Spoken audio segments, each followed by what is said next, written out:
ನಮಸ್ಕಾರ ವೀಕ್ಷಕರೇ, ನಮ್ಮ ನ್ಯೂಸ್ ಫೋಕಸ್ ಚಾನಲ್ಗೆ ಸ್ವಾಗತ.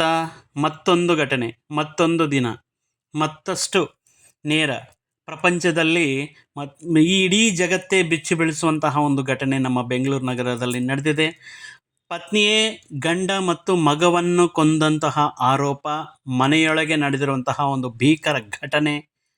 ಈಗ ನೋಡ್ತಾ ಇದ್ದರೆ ನಮ್ಮ ಸಮಾಜ ಏನಾಗ್ತಾ ಇದೆ, ಏನು ನಡೀತಾ ಇದೆ ನಮ್ಮ ಸಮಾಜದಲ್ಲಿ ಅಂದರೆ, ಈಗ ಸ್ತ್ರೀಯರ ಪರ ಎಲ್ಲ ರೀತಿಯಲ್ಲಿ ಕಾನೂನು ವಿಷಯಗಳು ಇದ್ರೂ ಕೂಡ, ಅವರಿಗೆ ಅನುಕೂಲ ಇದ್ರೂ ಇದನ್ನು ದುರುಪಯೋಗ ಪಡಿಸ್ಕೊಳ್ತಾ ಇದ್ದಾರಾ ಅನ್ನುವಂತಹ ರೀತಿಯಲ್ಲಿ ಈಗ ನಡೀತಾ ಇರುವಂತಹ ಕೆಲವೊಂದು ಘಟನೆಗಳು ವಿಚಿತ್ರ ವಿಸ್ಮಯಕಾರಿಯಾಗಿ ಉಳಿತಾ ಇದೆ. ಹನಿಮೂನಿಗೆ ಕರ್ಕೊಂಡು ಹೋಗ್ತೀನಿ ಅಂತ ಹೇಳಿಬಿಟ್ಟು ಒಬ್ಬ ವ್ಯಕ್ತಿ ತನ್ನ ಗಂಡನನ್ನು ಸಾಯಿಸುವಂತಹ ಕೊಂದಿರುವಂತಹ ಘಟನೆಗಳಾಗಿರಬಹುದು, ರಿಟೈರ್ಮೆಂಟ್ ಹಣಕ್ಕೋಸ್ಕರ ನಡೀತಾ ಇರುವಂತಹ ಕೊಲೆಗಳಾಗಿರ್ಬೋದು, ಅನೈತಿಕ ಅಕ್ರಮ ಸಂಬಂಧಗಳ ಜೊತೆಗೆ ಈ ಪತಿಯ ಮೇಲೇ ನಡೀತಾ ಇರುವಂತಹ ಈ ದುರಂತ ಘಟನೆಗಳು ಏನು ಹೇಳಬೇಕು. ಅದೇ ರೀತಿಯಲ್ಲಿ ಮತ್ತೊಂದು ಆರೋಪ, ಮತ್ತೊಂದು ಕುಟುಂಬ, ಮುದ್ದಾದ ಮಗು ಹೆಸರು ಯದುವೀರ್. ಏಜ್ ಬಂದು ಅವನ ವಯಸ್ಸು ಕೇವಲ 5 ವರ್ಷ. ಅಭಿನಂದನ್ ಟೆಕ್ಕಿ, ಕೈ ತುಂಬ ಸಂಬಳ, ಏನಪ್ಪ ಇನ್ನೇನು ಬೇಕು, ಓಡಾಡೋದಕ್ಕೆ ಕಾರು, ಇರುವಂತಹ ಸ್ವಂತ ಮನೆ, ಯಾವುದೇ ರೀತಿ ಚಿಂತೆ ಇಲ್ಲದಿರುವಂತಹ ಒಂದು ಕುಟುಂಬ. ಆದರೆ ಒಂದು ಕುಟುಂಬ, ಒಂದು ಮನೆ. ಆದರೆ ಆ ಮನೆಯೊಳಗೆ ನಡೆದಿರುವಂತಹ ಈ ದಿನ ನಡೆದಿರುವಂತಹ ಬೆಳಗ್ಗೆ ನಡೆದಿರುವಂತಹ ಈ ಘಟನೆ ಬಹಳಷ್ಟು ಅನುಮಾನಗಳಿಗೆ, ಆರೋಪಗಳಿಗೆ ಸಾಕ್ಷೀಭೂತವಾಗ್ತಾ ಇದೆ.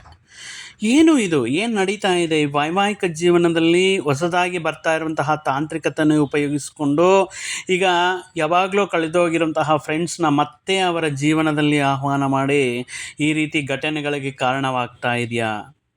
ಗಂಡ ಮತ್ತು ಮಗುವಿನ ಸಾವಿನ ಪ್ರಕರಣದಲ್ಲಿ ಎಲ್ಲ ಬೆರಳುಗಳು ಕೂಡ ಆರೋಪಿಯಾಗಿರುವಂತಹ ಪತ್ನಿಯ ಮೇಲೆ ಈಗ ಹರಿಣಿ ಅನ್ನುವಂತಹ ಆಕೆಯ ಮೇಲೆಯೇ ಗಂಭೀರ ಆರೋಪ ಕೇಳಿ ಬರ್ತಾ ಇದೆ.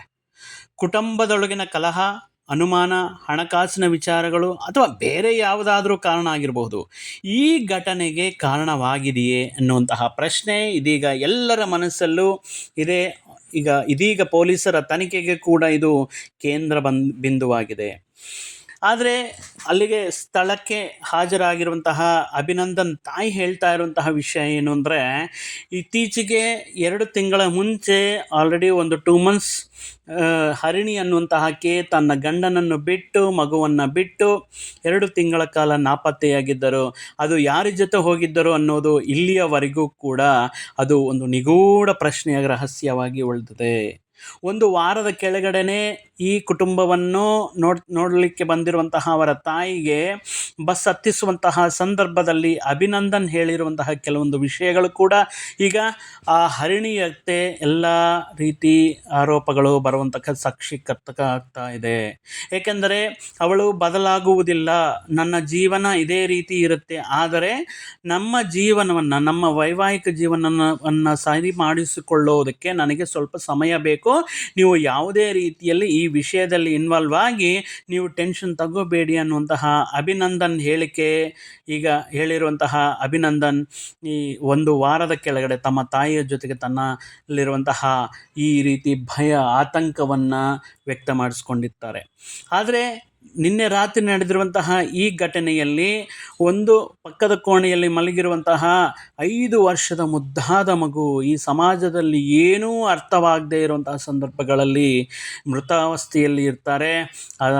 ಆ ಮಗುವಿನ ಪಕ್ಕದಲ್ಲೇ ಅಭಿನಂದನ್ ಕೂಡ ಈಗ ಅಂದರೆ ಈ ಮರಣೋತ್ತರ ಪರೀಕ್ಷೆಯಲ್ಲಿ ಏನೋ ಗೊತ್ತಾಗುತ್ತೋ ಗೊತ್ತಿಲ್ಲ, ಆದರೆ ಆ ಸ್ಥಳೀಯವನ್ನು ನಾವು ನೋಡುವುದಾದರೆ, ಗಮನಿಸುವುದಾದರೆ ಅಧಿಕ ರಕ್ತಸ್ರಾವವಾಗ್ತಾ ಇತ್ತು, ಕಿವಿಯಿಂದ ರಕ್ತ ಸೋರಿಕೆಯಾಗ್ತಾ ಇತ್ತು.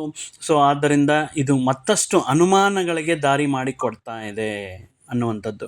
ಒಳ್ಳೆಯ ಸಂಬಳ, ಒಳ್ಳೆಯ ಟೆಕ್ಕಿ, ಆಲ್ರೆಡಿ ತಾಯಿ ಜೊತೆಗೆ ಹೆಂಚ್ಕೊಂಡಿದ್ರು, ನನ್ನ ಸಂಸಾರ ಸರಿ ಹೋಗುತ್ತೆ, ಮತ್ತೆ ಬದಲಾಗುತ್ತೆ, ಸಂತೋಷವಾಗಿರ್ತೇವೆ, ನನಗೆ ಪ್ರಮೋಷನ್ ಸಿಕ್ಕಿದೆ, ನಾನು ಮತ್ತೆ ವೈಟ್ ಫೀಲ್ಡ್ಗೆ ಅಲ್ಲೇ ಮನೆ ಮಾಡಿಕೊಂಡು ತುಂಬ ದೂರ ಆಗ್ತಾ ಇದೆ ಇಲ್ಲಿಂದ ಅಲ್ಲಿಗೆ ದಿನ ಪ್ರಯಾಣ ಮಾಡಲಿಕ್ಕೆ, ಸೊ ಅಲ್ಲಿಗೆ ಮನೆ ಶಿಫ್ಟ್ ಮಾಡ್ತೀನಿ ಅನ್ನುವಂತಹ ವಿಷಯಗಳು ಕೂಡ ತಮ್ಮ ತಾಯಿಯ ಜೊತೆ ಹಂಚ್ಕೊಂಡಿದ್ರು ಅಂತ ಅಭಿನಂದನ್ ತಾಯಿ ಇತ್ತೀಚೆಗೆ ಹೇಳ್ತಾ ಇದ್ದಾರೆ. ಆದರೆ ಈಗ ಬರ್ತಾ ಇರುವಂತಹ ವರದಿ ಪ್ರಕಾರ ಪೊಲೀಸರ ತನಿಖೆ, ಸಾಧ್ಯ ಕಾರಣಗಳು ಮತ್ತು ಮುಂದಿನ ಕಾನೂನಿನ ಪ್ರಕ್ರಿಯೆ ಏನು ಅನ್ನೋದು ಅದರ ಪಾಡಿಗೆ ಅದು ನಡೀತಾ ಇರುತ್ತೆ. ಒಂದೆರಡು ದಿನ ಸುದ್ದಿ ಮಾಡುತ್ತೆ, ಆದಮೇಲೆ ಎಲ್ಲರೂ ಕೂಡ ಈ ಘಟನೆಗಳ ಬಗ್ಗೆ ಮರ್ತೋಗ್ತಾರೆ.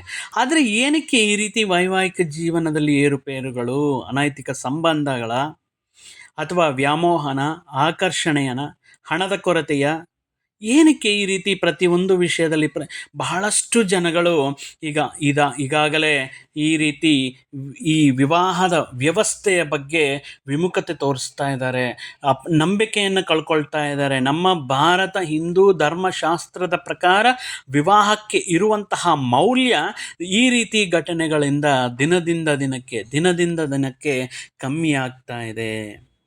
ಆ ಮನೆಯಲ್ಲಿ ನಡೆದಿರುವಂತಹ ಆ ಗಂಡ ಮತ್ತು ಮಗುವಿನ ಅನುಮಾನಾಸ್ಪದ ಸಾವು ಈ ರೀತಿ ಸಂಭವಿಸಿರೋದು ಈಗ ಬಹಳಷ್ಟು ವ್ಯಕ್ತಿಗಳಿಗೆ ಇದೊಂದು ರೀತಿ ತಮ್ಮ ವ್ಯಕ್ತಿಗಳ ಮೇಲೆ, ಅಂದರೆ ತಮ್ಮ ಸಂಬಂಧಗಳ ಮೇಲೆ ಒಂದು ರೀತಿ ಸಂಶಯವನ್ನು, ಅನುಮಾನವನ್ನು ಬೆಚ್ಚು ಬೀಳುವ ರೀತಿಯಲ್ಲಿ ಕಾಡ್ತಾ ಇರುತ್ತೆ.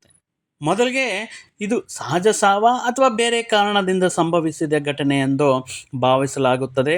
ಆದರೆ ಅಲ್ಲಿರುವಂತಹ ವಾತಾವರಣ, ಅಲ್ಲಿ ಇರುವಂತಹ ದೃಶ್ಯಗಳೆಲ್ಲವೂ ಕೂಡ ಎಲ್ಲ ರೀತಿಯಲ್ಲಿ ಹರಿಣಿ ಎನ್ನುವಂತಹ ತನ್ನ ಪತ್ನಿ ಎಂದಿಗೆ ಅವರೇ ಪ್ರಮುಖ ಆರೋಪಿ ಅನ್ನುವಂತಹ ರೀತಿಯಲ್ಲಿ ಸಂಬಂಧಿಕರಾಗಿರಬಹುದು, ಹೆತ್ತವರಾಗಿರಬಹುದು, ಅವರನ್ನೇ ಈಗ ಆರೋಪಗಳು ಮಾಡ್ತಾ ಇರುವಂತಹ ಘಟನೆಗಳು ಬೆಳಕಿಗೆ ಬರ್ತಾ ಇದೆ. ಈಗ ಚಿಕ್ಕಬಾಣಾವರದಲ್ಲಿ ನಡೆದಿರುವಂತಹ ಈ ಪೊಲೀಸರು ಆಲ್ರೆಡಿ ಅಲ್ಲಿಗೆ ಸ್ಥಳಕ್ಕೆ ಮಹಜರುಪಡಿಸಿರುವಂತಹ ಪೊಲೀಸರು ನಡೆಸಿರುವಂತಹ ಪ್ರಾಥಮಿಕ ಪರಿಶೀಲನೆಯಲ್ಲಿ ಕೆಲವೊಂದು ಅನುಮಾನಾಸ್ಪದ ಸಂಗತಿಗಳು ಕೂಡ ಬೆಳಕಿಗೆ ಬರ್ತಾ ಇದೆ.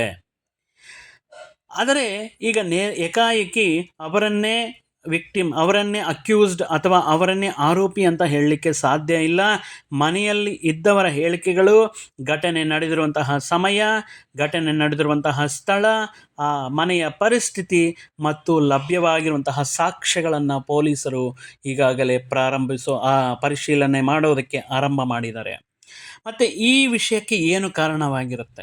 ಗಂಡ ಹೆಂಡತಿಯ ನಡುವೆ ಹಿಂದೆ ಯಾವುದಾದ್ರೂ ಜಗಳ ನಡೆದಿತ್ತೆ? ಎಸ್, ನಡೆದಿದೆ ಅನ್ನೋದು ಹೇಳುವುದಕ್ಕೆ ಈ ಮೃತನ ಅಭಿನಂದನ್ ಅವರ ಅಜ್ಜಿ ಮತ್ತು ಅವರ ತಾಯಿ ಹೇಳ್ತಾ ಇರುವಂಥ ಹೇಳಿಕೆಗಳು ಇದಕ್ಕೆ ಮತ್ತಷ್ಟು ಬಲವನ್ನು, ಮತ್ತಷ್ಟು ಈ ಆರೋಪವನ್ನು ದೃಢ ಮಾಡಲು ನಡೀತಾ ಇದೆ. ಕುಟುಂಬದಲ್ಲಿ ಹಣಕಾಸಿನ ಸಮಸ್ಯೆ ಇತ್ತೇ? ಸಾಧ್ಯವೇ ಇಲ್ಲ.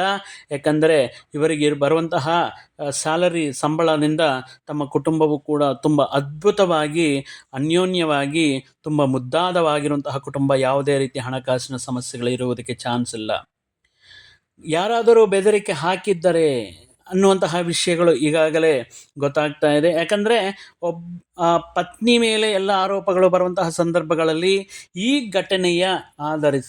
ಘಟನೆಯಲ್ಲಿ ಯಾರಾದರೂ ಮೂರನೇ ವ್ಯಕ್ತಿಯ ಪ್ರಮೇಯ, ಮೂರನೇ ವ್ಯಕ್ತಿಯ ವಿಷಯಗಳು ಏನಾದರೂ ಇದೆಯಾ ಅನ್ನುವಂಥದ್ದು ಮುಂದಿನ ಪರಿಶೀಲನೆಯಲ್ಲಿ ನಮಗೆ ಮತ್ತಷ್ಟು ವಿವರಗಳು ಗೊತ್ತಾಗುತ್ತೆ. ಘಟನೆಗೂ ಮುನ್ನ ಮನೆಯಲ್ಲಿರುವಂತಹ ಪರಿಸ್ಥಿತಿ ಹೇಗಿತ್ತು ಅನ್ನುವಂತಹ ವಿಷಯಗಳು ಕೂಡ ಈಗ ಹೇಳಬೇಕಾಗಿರೋದು ಈಗ ಈ ಹರಿಣಿ ಅನ್ನುವಂತಹ ಆ ವ್ಯಕ್ತಿಯ ಹೇಳಿಕೆಯ ಮೇಲೆ ಈ ಕೇಸ್ ಅಥವಾ ಈ ಆರೋಪಗಳಲ್ಲಿ ಸತ್ಯಾಸತ್ಯಗಳನ್ನು ಅರ್ಥ ಮಾಡ್ಕೋಬೇಕಾಗಿರುತ್ತೆ. ಅಥವಾ ಘಟನೆಗೆ ಇನ್ನೂ ಏನಾದರೂ ಕಾರಣ ಬೇರೆ ಏನಾದರೂ ಇತ್ತಾ ಅನ್ನುವಂತಹ ಸಂದರ್ಭಗಳನ್ನು ಈ ಹೊರಗಡೆ ತೆಗೆಯಲು ಪೊಲೀಸರು ತಾವು ಪಡೆಯುವಂತಹ ಹೇಳಿಕೆಗಳಾಗಿರ್ಬೋದು, ಫೋನ್ ದಾಖಲೆಗಳಾಗಿರ್ಬೋದು, ಡಿಜಿಟಲ್ ಸಾಕ್ಷ್ಯಗಳಾಗಿರ್ಬೋದು, ಸ್ಥಳ ಪರಿಶೀಲನೆ ಮತ್ತು ವೈದ್ಯಕೀಯ ವರದಿಗಳಿಂದ ಈ ವಿಷಯವನ್ನು ದೃಢೀಕರಣ ಮಾಡ್ತಾರೆ. ಆದ್ದರಿಂದ ಈಗ ಸಾಮಾಜಿಕ ಜಾಲತಾಣಗಳಲ್ಲಿ ಹರಿದಾಡುವಂತಹ ವದಂತಿಗಳನ್ನು ನಂಬದೆ ಅಧಿಕೃತ ತನಿಖೆಗೆ ಮಾಹಿತಿಗಾಗಿ ಕಾಯುವುದು ಅತ್ಯಂತ